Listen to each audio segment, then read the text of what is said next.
poin ya. Yang satu, jangan sampai absen di mahasiswa kita yang magang. Kedua, jangan sampai mengundurkan diri. Yang ketiga, Ini sudah.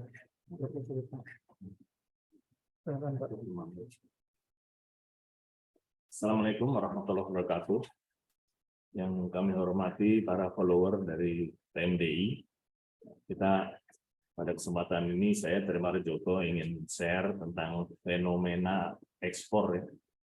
Selama 2010 tahun 2000 sampai tahun 2022 tahun ini. Saya ingin share tentang fenomena yang perlu kita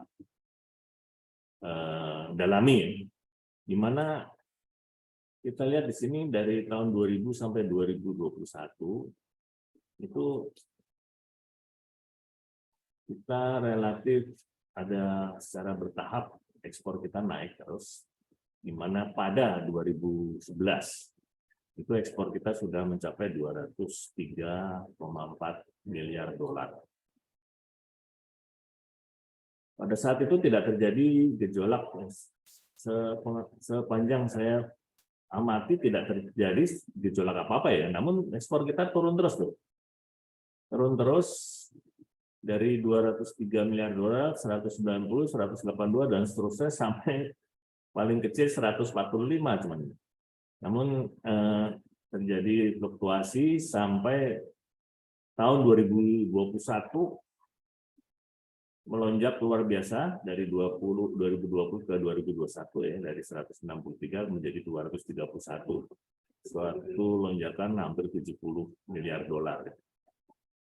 Nah, ini dari tahun 2011 sampai 2020 ini kita stagnan ya, di angka di bawah 200 miliar dolar. Ini ada kejadian apa nih?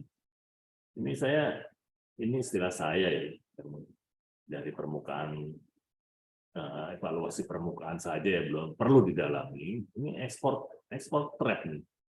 Kita punya masuk dalam perangkap ekspor yang perlu pendalaman apa yang terjadi pada 2012 sampai 2020.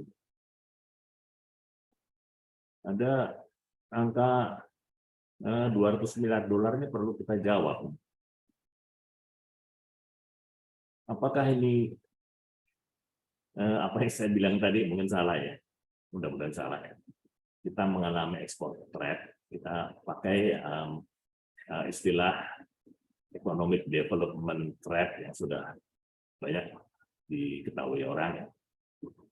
Mana economic development trap itu negara tidak bisa maju karena terperangkap dalam suatu kondisi tertentu yang membutuhkan suatu terobosan luar biasa, tidak bisa biasa-biasa saja, tapi terobosan luar biasa untuk terus maju menjadi negara maju, tidak terperangkap dalam medium income trap. Ini ada 9 tahun kita trap di bawah 20 miliar. Lantas dari segi grafik itu lebih jelas lagi ya, bagaimana dinamika ekspor kita dari 2020 sampai 2022 ya. Sampai September ya, Januari September. Apakah benar apa yang fenomena saya yang sebut ekspor development trap, tentunya kita perlu benchmarking dengan negara-negara lain. Nah, itulah dalam waktu 3 menit ini saya share tentunya tidak cukup ya. Kita lihat apa yang terjadi 3 tahun terakhir, apa saja komoditi utama kita ya, 3 komoditi utama kita ya. Kita lihat Januari Desember 2019, komoditi utama kita lemak dan minyak yang pertama, ya, mesin dan elektrik dan kendaraan maupun spare parts. Nah, ini di paling atas 15 lemak dan minyak, tentunya di situ minyak sawit ya, yang mendominasi dengan turunannya. Yang kita lihat yang kedua mesin dan perlengkapan ini tentunya barang industri ya. Dan yang ketiga kendaraan, tentunya barang industri. Kita cukup senang dengan dominan dari barang industri. Yang selanjutnya tahun Januari sampai Desember 2020. Ini masih stagnan di bawah 200 ya. Ekspor kita 163 miliar. Juga masih didominasi oleh 15 produk lemak dan minyak. Namun yang kedua berubah menjadi bahan bakar mineral. Ini dan berubah lagi yang ketiga besi dan baja. Ini ada perubahan-perubahan di sini, tentunya perlu didalami lagi.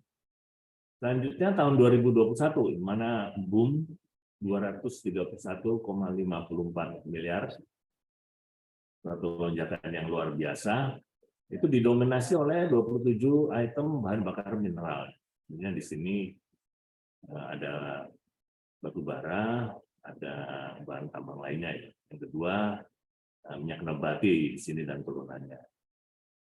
Kemudian besi dan baja ini sama ya dari tahun sebelumnya. Kita lihat lagi tahun 2000 Januari September 2022. Ya, kita masih punya Oktober, November, Desember, tiga bulan ke depan ekspor kita sudah 219,35 miliar dolar. Didominasi oleh bahan bakar mineral ya, sama lemak dan minyak itu menjadi nomor 2, besi dan baja tetap nomor 3. Jadi apa yang fenomena ekspor trade itu perlu kita dalami dan kita jawab. Apakah ini hanya Indonesia saja atau juga negara-negara lain? Paling tidak negara-negara ASEAN. Perlu kita lihat benchmarking apakah mengalami hal yang sama, ekspor trade, apa mereka biasa-biasa saja ekspornya tetap secara bertahap meningkat. Jadi kalau sampai itu ekspor trade itu dialami oleh negara lain, tentunya itu lebih menarik lagi untuk didalami supaya kita punya suatu fakta atau data dan kita mencarikan solusi apa yang harus kita laksanakan, terobosan apa supaya setelah tahun 2021 dan 2022 menekspor kita melebihi 200 miliar dolar, kita secara berkelanjutan akan naik terus ekspor kita dan menjadi suatu resources yang penting untuk pertumbuhan ekonomi kita secara berkelanjutan ke depan. Apalagi kita banyak diproyeksikan untuk menjadi negara dengan GDP terbesar ya setelah Cina, Amerika, India, dan kita ya pada tahun 2045 mendatang. Insya-Allah itu tercapai. Tentunya itu salah satu dari faktor economic development, tentunya ekspor juga sangat penting sebagai salah satu resources untuk pertumbuhan ekonomi ke depan. Kita lihat bahwa tren PDB dan pertumbuhan ekonomi Indonesia 2002 sampai 2021 juga cukup positif dan cukup lega tentang perkembangan ini. Dan PDB kita pernah turun drastis pada tahun 2020 akibat pandemi. Ini itu sama di negara lain. Kita lihat tahun depan ini proyeksi dari IMF ya, bahwa kita pertumbuhan ekonomi kita nomor 2 setelah India ya, itu sekitar 5%. Ini proyeksi, bukan proyeksi kita ya, ini proyeksi dari IMF. Sehingga kita bisa memegang ini memegang data ini bukan window dressing karena diproyeksikan oleh lembaga dunia seperti IMF. Demikian Bapak Ibu sekalian, terima kasih. Boleh memberikan masukan-masukan kepada evaluasi permukaan ini. Terima kasih. Assalamualaikum warahmatullahi wabarakatuh.